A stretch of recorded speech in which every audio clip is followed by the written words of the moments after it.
Bonjour, c'est Thierry, je vous retrouve pour une petite analyse de l'or exprimé en dollars. Nous sommes le week-end du 15 février 2020.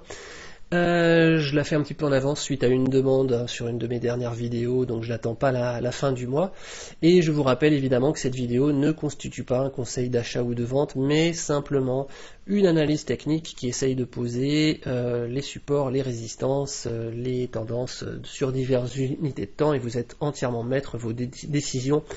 d'investissement et de trading. Donc,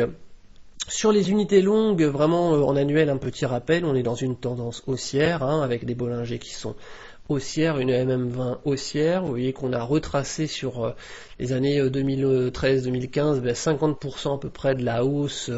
qui a précédé, et on repart en tendance haussière en ayant préservé le MA15, la moyenne mobile exponentielle ici, 15 périodes, dont je me sers souvent pour marquer la frontière entre un simple retracement à l'intérieur d'une tendance et puis l'éventualité d'un plongeon plus marqué vers la neutralité ou la baisse. Donc pour l'instant on a respecté le MA15, on repart à la hausse, et donc la question qui se pose dans cette tendance haussière, c'est bien où sont les résistances au-dessus de nos têtes à surveiller ensuite, et où sont évidemment les supports. Donc la première résistance en annuel, eh bien elle est marquée par le haut de cette grosse bougie rouge ici, donc vous voyez qu'elle passe à peu près dans la zone des 1680-1700 dollars ici. Et en regardant sur l'unité trimestrielle, vous allez voir qu'on retrouve cette zone également si on fait un report de range entre, vous voyez, les plus hauts ici qu'on n'arrivait pas à passer, qui nous ont mis en échec pendant vraiment plusieurs années, et le plus bas qu'on est allé toucher avec l'or ici en janvier 2016. Si je fais un report de range ici, eh bien je vais aller chercher également la zone des 1690, qui est doublée de la Mogalef supérieure en unité trimestrielle, exactement là sur les 1700. Donc ça renforce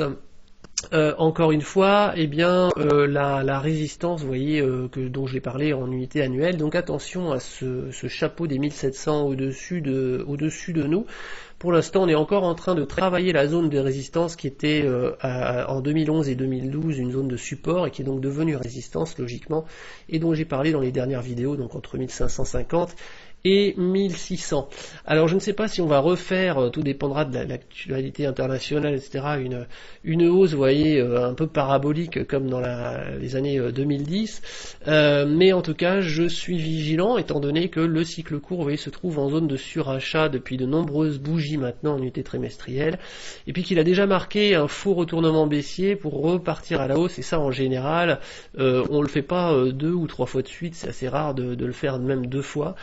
On a un retournement, on a une impulsion rapide qui dépasse les précédents plus hauts, c'est logiquement ce qui se passe dans la majeure partie des cas. Donc là on a déjà, je dirais,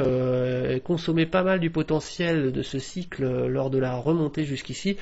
et donc je suis vraiment vigilant pour l'instant quant au franchissement par étape des différentes résistances par rapport à ces indicateurs. Si on va regarder dans les unités de temps un petit peu plus courtes, en unité mensuelle, vous voyez que la dynamique ne se dément pas, puisque ici, je vous avertissais en été 2019 de la possibilité de former un couloir baissier qui risquait de retenir les cours, voire d'envisager le pire, de nous renvoyer vers des plus bas sur ce canal, et voire casser le canal si le canal ne tenait pas. Alors ça a retenu les cours en échec, mais vous voyez que la correction a été minime. On est resté effectivement 4 ou 5 mois en dessous de ce canal de résistance dont on voit qu'il était assez naturel de le tracer à l'époque. Et puis eh bien là, depuis le début de l'année, avec je pense toutes les actualités aussi, eh bien nous avons décidé de franchir cette résistance baissière, et carrément de nous affranchir, tant qu'on y est, de la résistance horizontale ici, et du haut de canal haussier vert, vous voyez, que j'avais tracé également. Donc pour l'instant c'est la fusée, on est en train de monter, et vous voyez que la Bollinger sans période aussi en unité mois se trouve également dans la zone des 1700 dollars. Donc malgré le non-croisement haussier ici de la MACD, eh bien je surveillerai avec beaucoup d'attention les 1700 dollars si nous devions y arriver, parce que tant en mensuel, en trimestriel et en annuel, eh bien je m'attends à une forte résistance technique et graphique dans cette zone là. Donc je fais très attention à cette zone si tant est que les cours veuillent bien nous y emmener. En hebdomadaire, vous voyez que les prix ont dépassé les derniers plus hauts maintenant de septembre 2019, alors que la MACD est en train de s'infléchir, elle hésite un petit peu, et en tout cas si elle devait se retourner et croiser baissier à ce niveau-là, elle serait bien en dessous du sommet précédent, et donc nous aurions potentiellement une divergence baissière MACD en formation, donc également à surveiller en hebdomadaire, pour ceux qui traitent sur des unités de temps plus courtes, la formation éventuellement d'une divergence baissière MACD sur cette unité de temps, et peut-être le retournement baissier de la puissance cycle hebdomadaire également à surveiller sur cette unité de temps-là. En attendant, sur vraiment le court terme, vous voyez qu'on a une zone support qui s'est formée dans les 1550 $, ou juste un petit peu en dessous. C'est également en dessous maintenant des bandes de Bollinger, vous voyez, qui passent